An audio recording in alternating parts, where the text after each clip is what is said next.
Hello and welcome to Masquerade Breach. My name is Blazewing. I'm Kathryn Cosplays. I'm Oceanus Veritas. I'm Amelia. Also known as Goob. Also known as Goob, yes.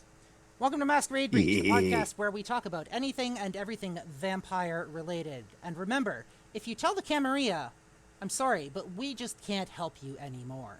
There's nothing we can do for you. You did that to yourself, babes. Don't tell him. Absolutely. Yeah. Today we have someone special with us. We are talking. We have Marley in the chat, who has actually never seen Near Dark, and gets to experience all of this crap for the first time ever, at least from this point of view, and maybe joining us ongoing next time as a regular attendee, talker, podcaster, that sort of thing. I also want to let you guys know this is our final episode for season 1. Sorry, go ahead, Marley.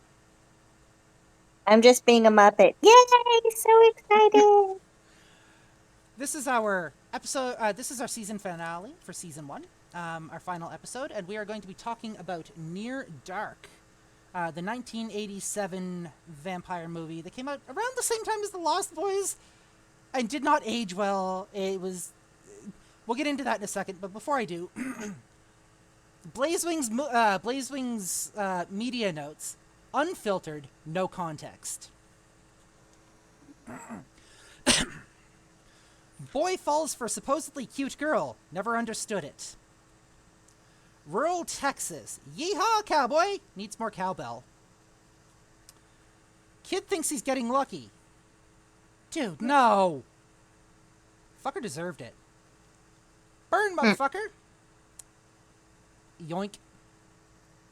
Dad's acting is chef's kiss, though. Fucking 80s vibe. Food don't work no more. LMAO. Great place for a cut. Foaming at the mouth. It's rabies, right? At least she's teaching him. I can't write notes and watch this train wreck, too.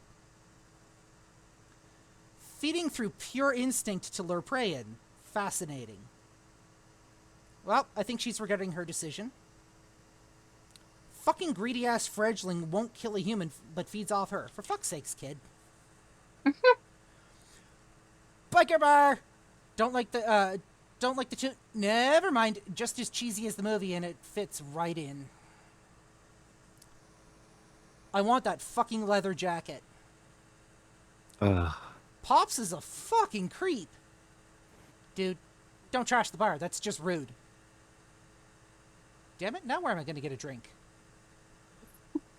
Hasn't gotten past the human emotions. A moment of weakness. And the kid he let go went right for the cops. Typical. They sure showed that door who was boss. Much like somebody else I know. That kid's got to stop smoking, but his moves are fucking lit. Kid's got balls. A real cop would have punctured the tires. Jesse's fucking old, yo. Fucking Confederates. They cured vampirism. That's it. Let's go home. Thanks for joining us. Wish I could do practical effects like that. Holy shit. This movie is a vampire western. Dumbass. Texas vampire. She saved the sister. And that was it. And then I got wrapped up in like the ending of the movie because it was just cheesy as fuck. I didn't finish taking notes for the movie. So that's my unfiltered notes, no context. Do with that what you want. Just a heads up. This episode is going to have spoilers, just like all of our other episodes. So if you don't like spoilers, feel free to go watch the movie and then come back and listen to the episode once it's released. Right. Oh, how to unpack all this 80s angst. Yup. Let me just preface this right now. Not only is this 80s angst, punker gone rogue, but the special effects, the makeup is good. The makeup Yes. is fantastic. Very much so. I agree. But you can't help but like get into this movie knowing just how cheesy it is. The fake laugh is fake. You can tell it's fake. Just he was not convincing at all. Yep. The fact that like when he's like finding out it's supposed to be this existential point where it's just so frustrating for him. You're supposed to feel the emotion. The guy walked out like he was like the director was right there verbally coaching him. Now what I want you to do is I want you to walk out real stiff like. And then I want you to give me the fakest scream you possibly can. Mm. Ah. Yeah, that was definitely a thing. That was a thing. The premise of the movie was actually pretty decent. The idea behind it was a new concept, I think, even for directors and producers alike. It did not flow well, though. Nope. Like, the idea is one moment they're like, oh, I'm suffering from this. I'm hungry, but I can't eat food. And I see blood and it smells so good. Product placement of blood in palm up to his nostrils and whatnot was product placement. This movie was sponsored by the blood bank, just saying. It must have been. Oh, it was just so definitely. It. I don't even know how to describe it. It had its moments, but the moments were short-lived. Cheeto fondue volcanoes aren't even this cheesy. Anyone else? I'm just saying. I'm really sorry to say, but I'm gonna have to agree. It wasn't good. It wasn't. I'm gonna be the asshole. You don't even have to ask Reddit. I already know. I didn't like this movie. Like So it we're- just was rough. It was rough. The acting took you out of it. Yep. Like there is a level of drama you need to really be in these moments and bring them in with you. Like this guy who's probably like 20 is suffering with hunger, like, and then Mr. Confederate soldier is just like, yeah, I'm from the South, yeehaw. Like, and I guess they were going for subtlety, but subtlety in a vampire movie just never goes well. I just like I'll talk about the good stuff. The special effects were stellar. The visual, so like all of the makeup, all of the everything. The one thing that got that the one scene that really really impressed me was the bar scene with the cowboy vampire with the boots Yes. thingies. I don't even Whispers. remember his name. He was literally um for modern reference, Damon Salvatore, but like he loved being a blood killer. He loved being a bloody murderer. He enjoyed it. You felt the sadistic horror of it. And that was so impressive. And he's like, see, I forget what the lead character's name is. See, this is how you gotta be. This is what being a vampire means. And then the scene with the semi truck where he just wouldn't die, that one, I was like, oh, this is like, I want a movie of this guy just Yeah. killing people. Yeah. Yeah. I like, but the one thing that always got me was the main girl lead, May. She had the backbone of a wacky inflatable arm man in front of like a car dealership. Like straight up, she was just wishy-washy falling all over the place. And I was like, girl, pull yourself together. Oh Exactly. God. She really kept you guessing. So Yeah, yeah, those are my thoughts. Goob, what you got? I have a short one because I'm trying just to remember all of it. I had to go with Chris over here because a lot of it get bases on what a lot like Krisha was in.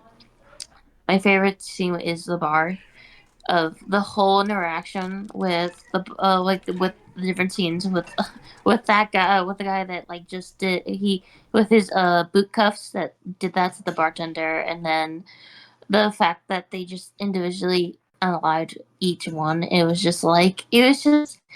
a well written scene. And my favorite character, I think, is, I mean, I love her because she's sexy. I can't deny that. Is Diamondback. She has the hair floofed up. It is all there. I'm like, damn. I'm like, I would be willing to be picked up by her.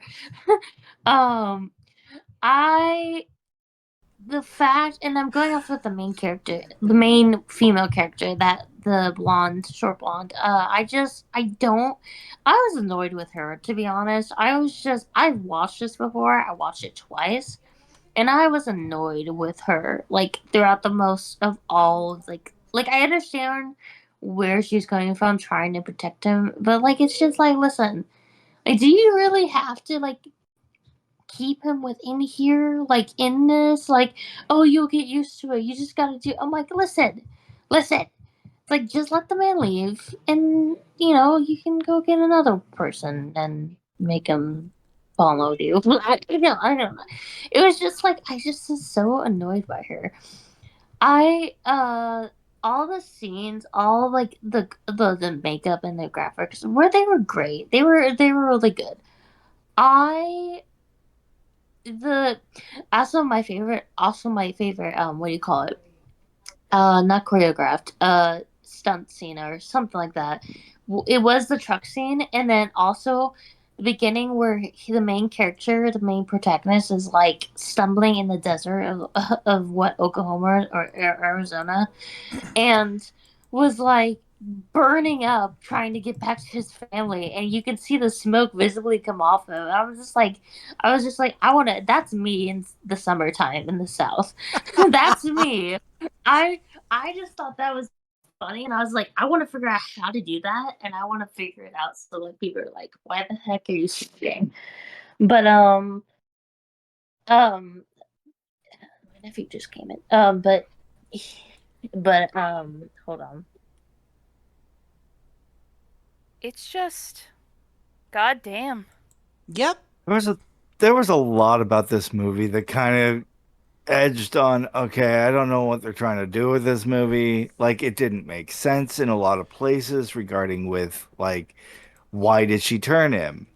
Why are they still chasing him when he is now mortal again? Like, it did not make sense to me why they continued to risk their own lives, their own existence over this one dude. I Oh yeah, can I can tell you right now why they were chasing him. It's because the kid wanted his sister. That was it? That was the yes, whole fucking yes, reason for it. The As kid wanted the though. yes. sister.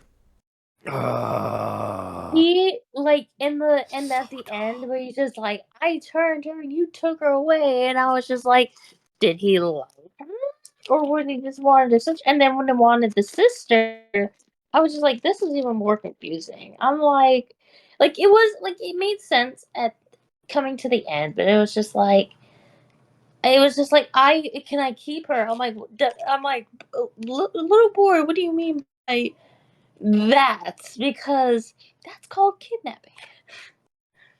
Quite literally. So Kid, you are kidnapping. so I just want to point out, because Krisha, you'd mentioned you want to be the asshole in the room in regards to this movie. we are not here to be kind to these movies. If the movies are great, great. We rant, we rave, and we recommend them. We are here to talk about this in kind of an analytical, from an analytical point of view. We are here to analyze. We are here to tear these movies apart. We are here to see kind of what lies beneath the surface of them, and to be like, maybe you should stay away from this one, or that one might be worth checking out. I personally, they needed better writers. I 100% agree. I 100%. agree.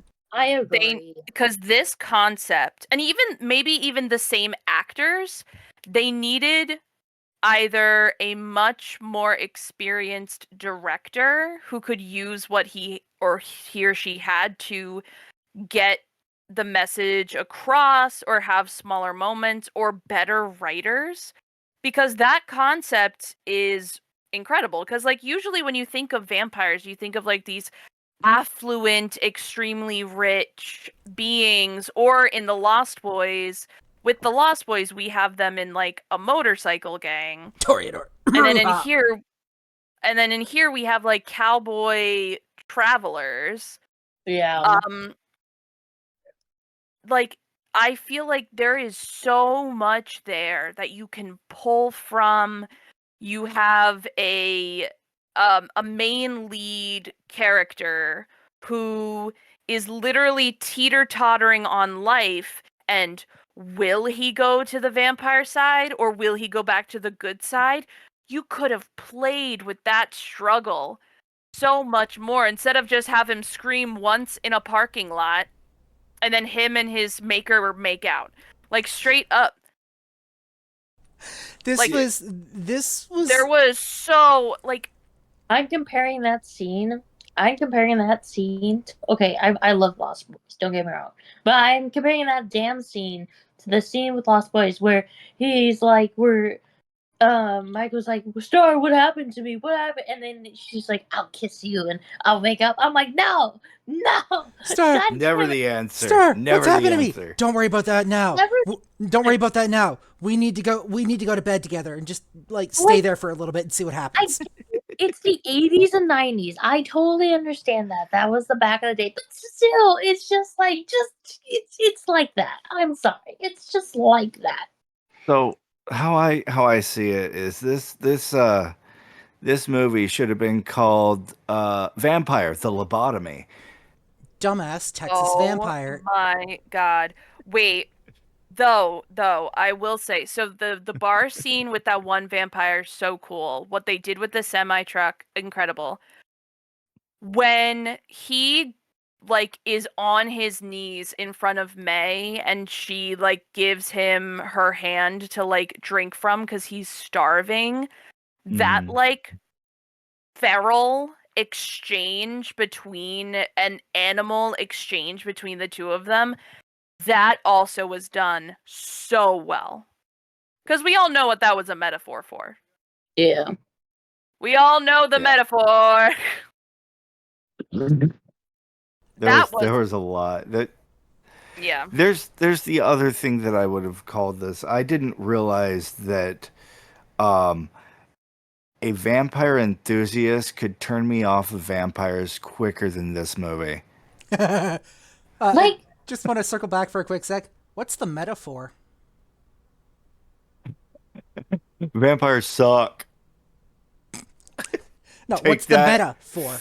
Just Yeah. It's definitely a figurative thing, but definitely an eyesore. anyways. Yeah, I firmly agree with you. Like this, if this was my introduction to like what vampires are, I would have been just so fucking done. like, I would have never- loved a fucking cowboy movie, cowboy vampire, like The Priest, like the 2011 Priest. It's kind of like, I would have loved another recreation of cowboy vampires, but it just didn't do it for me. It didn't do it. So, Marley, what are you imagining this movie is now that we've described it with such colorful language. Yeah, I'm curious. What's Marley thinking? Marley's thinking this is like the vampire version of the Hillbillies and Fievel Goes West. You're not Mhm. wrong. That's actually pretty damn accurate. It is pretty accurate, but throw in more sex, drugs, and rock and roll, and you got it. Also, the fact that these people are just filthy. Like, it looks like they haven't taken a shower since they've been turned. I don't know if that's a part of their vampiric culture. Like, like, they stay at these motels every single night. Please, for the love of God, use the little tiny, like, half-ounce shampoo, and please, shower! Maybe they forgot. Maybe they forgot to remember. Like maybe they're like, what is this? What is this contraption? Is it just like what is this? Is it gonna burn us? That being said, I do want to just throw out there for a second, whatever the fuck they were paying their makeup artist team, the makeup artist team was not paid nearly enough. No. No. I will put out this, just kind of going back to the whole they don't shower. It's VTM's Homeless by Night. Oh. God, They're- so accurate. Their, Gosh, their practical God effects damn team, it. their practical effects team also did not get paid enough based on what they had to work with. But the guy coming over when the guy got hit with the truck, coming over the truck, the fucking makeup and like the effects on him, whoever did that does not get paid enough. Like, that is gorgeous. Yeah. I wish I could do practical effects like that. That was the quintessential, like, most genuine moment in Yep. that whole movie. Outside of, and I will put this, the only reason the two other, the floofy hair girl that you had mentioned, and Silverback? Diamondback. yeah, Diamondback and her lover. The only thing convincing about them were the kissing scenes. Exactly. If there was Oh, one, they were in love, and those two actors had such good chemistry together. They did. They They did, did. absolutely. if there was one saving grace to be found in this movie, it was definitely the truck scene. Yep. Like, Also, that was the okay. only saving grace. Also, he comes over the hood, and our boy just goes, "Nah." Like, God damn it. That was the most convincing acting that actor did throughout the entire thing.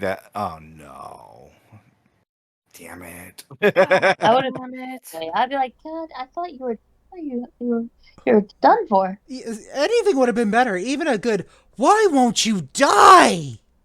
Yeah. And then he literally just Oh my threw the God. truck at him. That the guy was Yeah. already on. Literally threw the truck at him.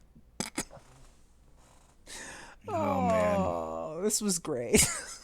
All right, so I thought this movie is good for a kick in the head. Yeah. It was necessary so that we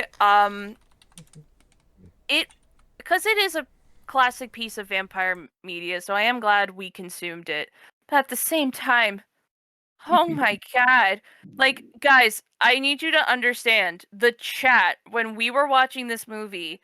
We were not even 2 minutes in, and we are all in the chat like, what the fuck is happening? Exactly. Like, literally, Yeah. I think I put what is happening into like the GIF search of Discord, and I sent like every GIF that was in that list, because straight up I was like, what is happening? We weren't even 2 minutes in, and Goob was already like, well, we already know this plot wouldn't hold up today. Yep. Yep, that's exactly what it was. One of the fun things, though, is that what I feel it missed its mark on when it comes to transitioning from one scene to the other. It Oh, felt yeah. like a combination or a culmination, a collection of just random thoughts, and someone said, "Oh wait, maybe we could do this," and they said, "Put it in the final scene." They, and I'm guessing they did a lot. I would love to see the cutting room on this, because I think it had a lot more transition into it and escalation up, but their budget probably didn't cover it all. So, the main female protagonist, again, can't be bothered to remember her fucking name because just Yeah. this movie is completely forgettable for me. I'm sorry. Supposedly she was turned around the 1900s, right? Mhm.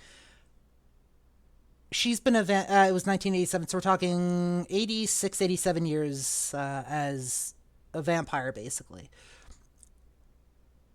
The transfusion that cured her, Oh no made- no. the blood No, transfusion. she'd only been a vampire for 4 years. Oh shit. Either Oh, way, she'd been okay. a vampire for 4 years. She embraced that life wholly. She was into it. She enjoyed it. You know, she enjoyed it. Oh yeah. Yeah. When he gave her the transfusion of blood to cure her vampirism, all she said was, "I'm scared," and that's where they cut the fucking movie. The other thing is, okay, first off, if I was given eternal life, right, and I get knocked out somehow or torpid or whatever it is, and I wake up to being transfused back to mortal, I'm gonna be pissed. Okay, You but, did this to me? okay. Oh god. The At second least for I a heard moment. the second I heard transfusion, I was like, "Oh god, please no. No, no, no, no, no, no, no, no, no, no, no, no, no, no, no, no, no, please no." And then I was like, "Okay, it's a dad and his son. You know, like they definitely could have the same blood type. And he's a vet, so maybe he has like saline and he's got like, he's a doctor, so he's got sterile stuff. So okay, this is plausible." But then when she's laying there and he just struts in with like the fucking bandage on, I'm like, "What? What? No, no, no. Like what?" This like the I was just like, so like I think I've explained I am like the daughter of like two medical professionals. So straight up, like whenever I see anything medical in movies, especially these, I'm like, "Oh god, please no." Cuz then they like, oh, watching and reading Dracula like nearly killed me. Oh my god, with all those transfusions. But straight up, I was just like, "No. No." I find it hilarious.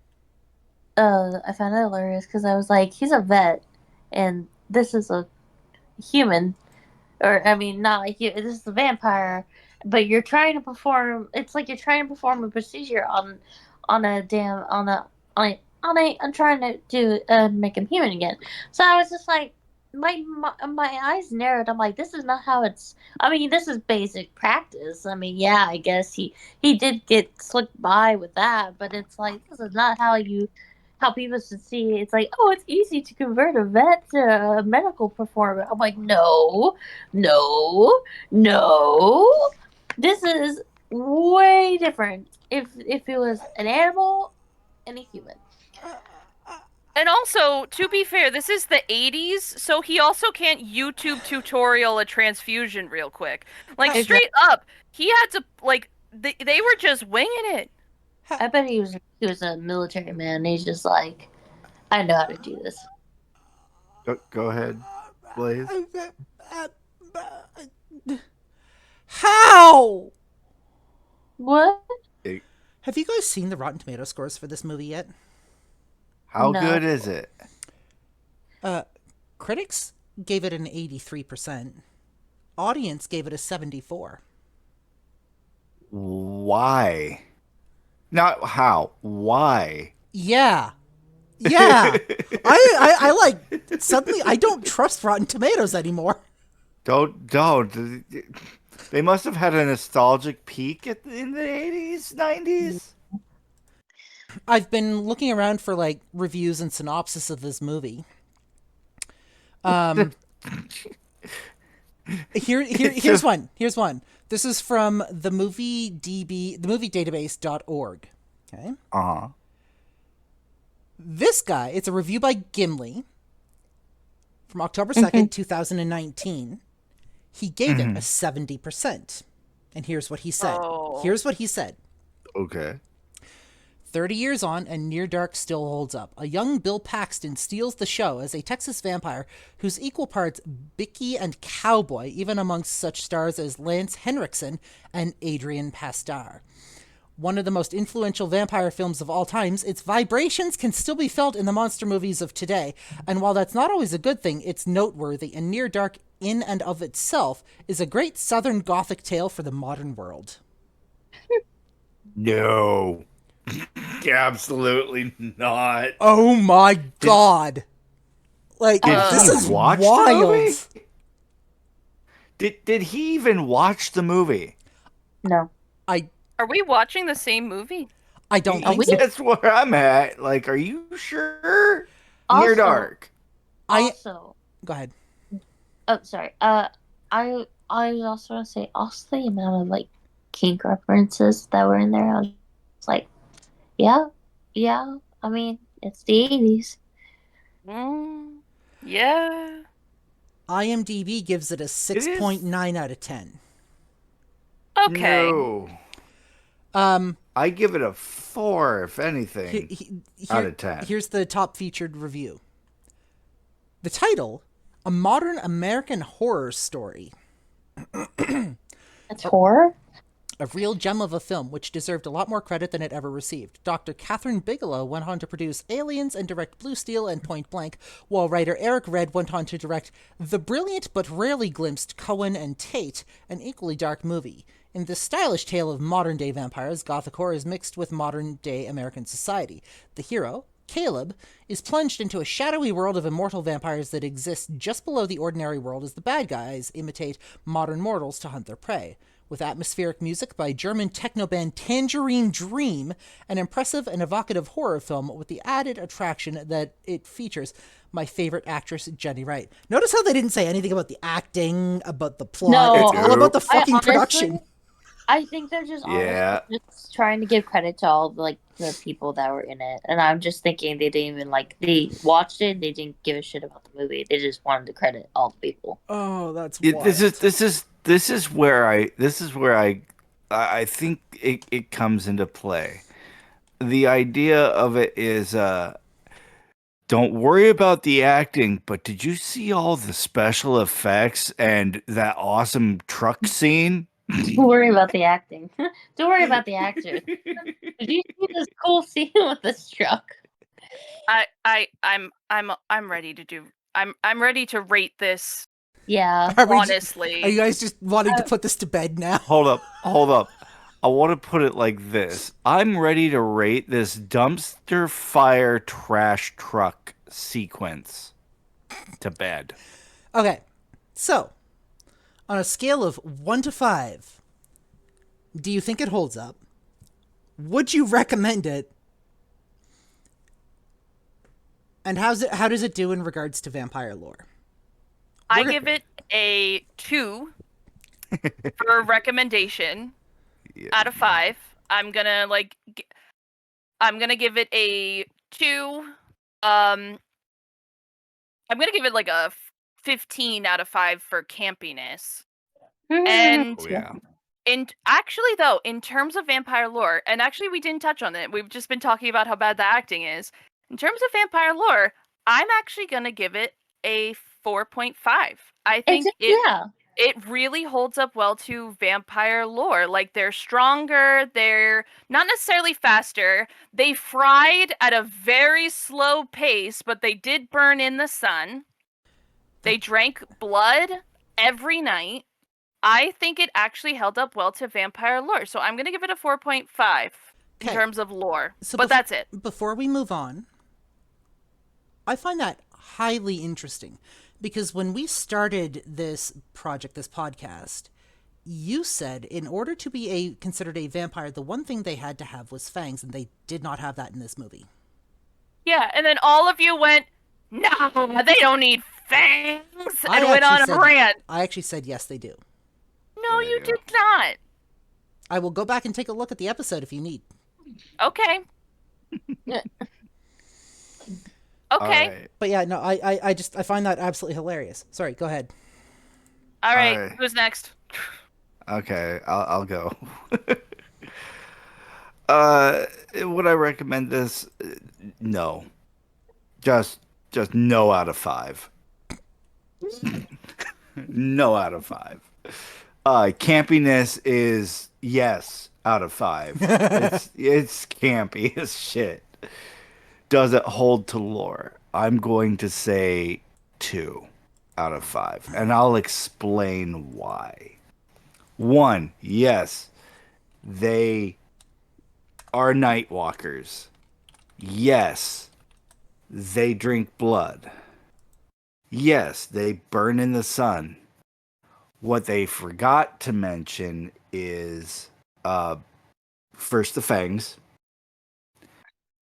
The other part is that in no world of vampires can a blood transfusion cure you. I'm Oh sorry. yeah. That actually depends Okay, on I changed mine to 3. I'm sorry. That actually Thank you. That actually depends on the lore. According to certain lore, if you take all of the infected blood out of the vampire and replace it with a full body batch of clean clean human blood, it could stand a chance of actually fighting an infection. Like Well, that. if that being the case, I would have rather them said it was a dialysis machine rather than a transfusion. Fair. And in that moment, that's where I'm at with it. Overall, it was entertaining but very forgetful. Okay. Campy out of it, it'll fuck yeah. It was 20 out of 5 on that. For to refer it to like people, I wanna. So my first thought was like, my first thought was like, yeah, no. But then I was like, wait a minute, no, I'm gonna refer it to someone. So we get to sit down, and I said, this is the most entertainment but bullshitest movie I've ever come across. And just be like, we're just gonna watch it, and we're just gonna. And I just want to see your reactions. That's all to it. That's why I would only refer it.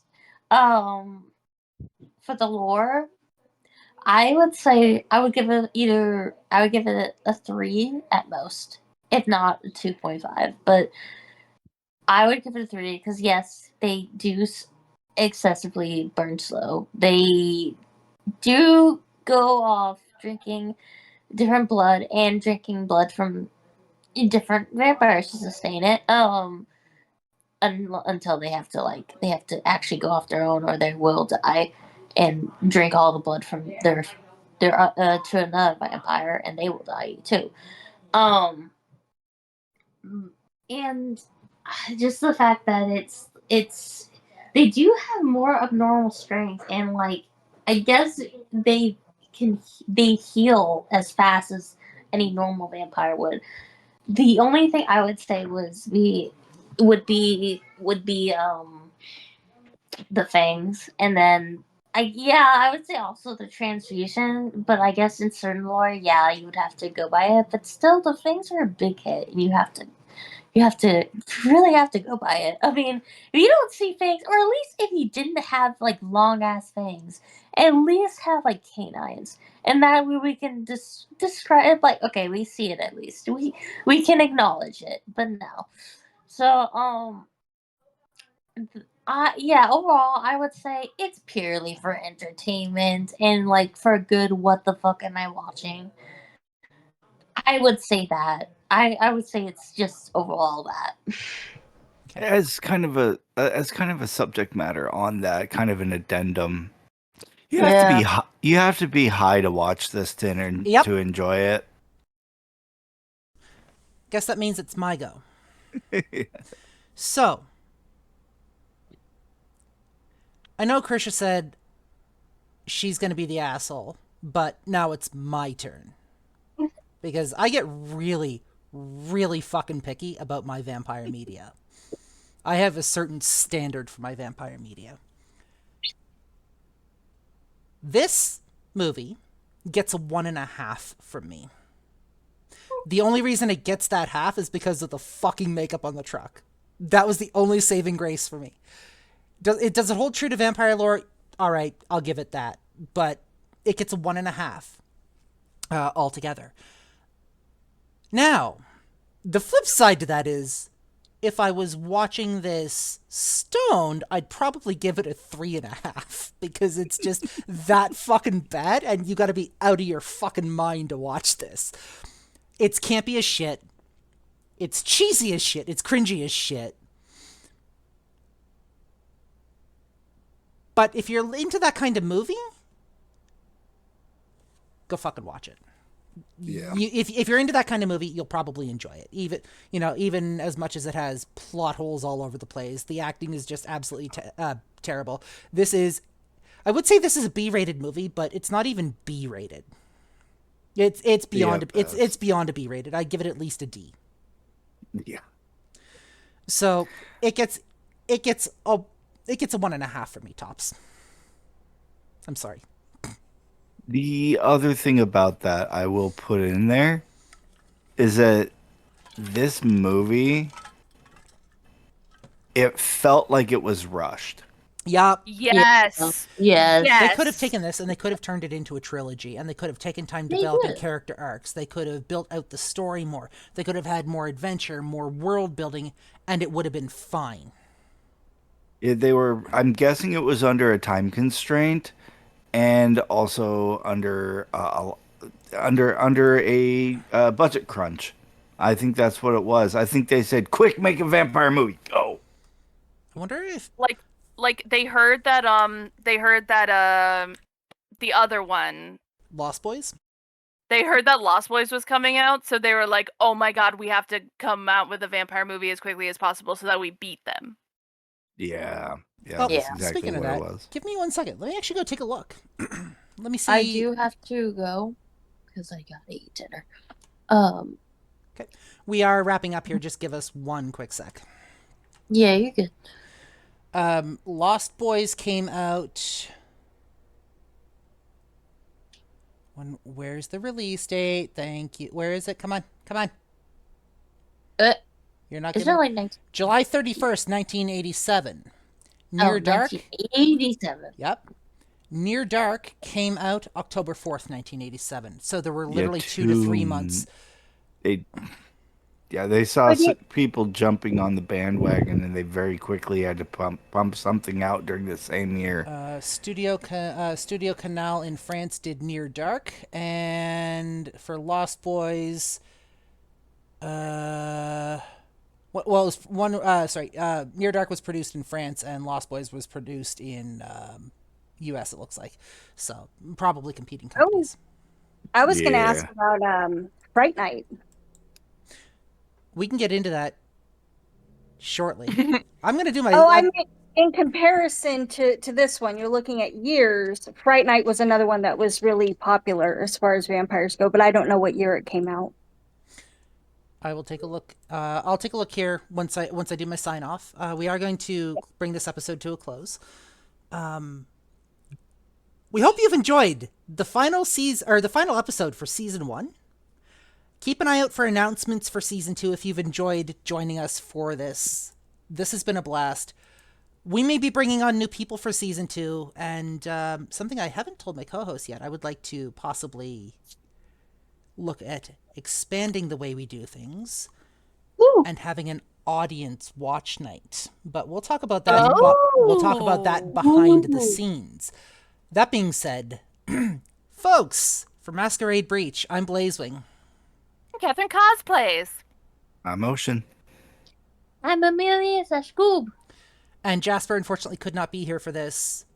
So we'd like to say thank you for joining us for this episode. Episode 11 of Season 1. This brings Season 1 to a close. And we'll see you guys in Season 2, whenever that happens. Don't tell the Camarilla. It needs to remain a secret. What they don't know won't hurt us. Don't tell the Camarilla. They'll cancel us on Twitter.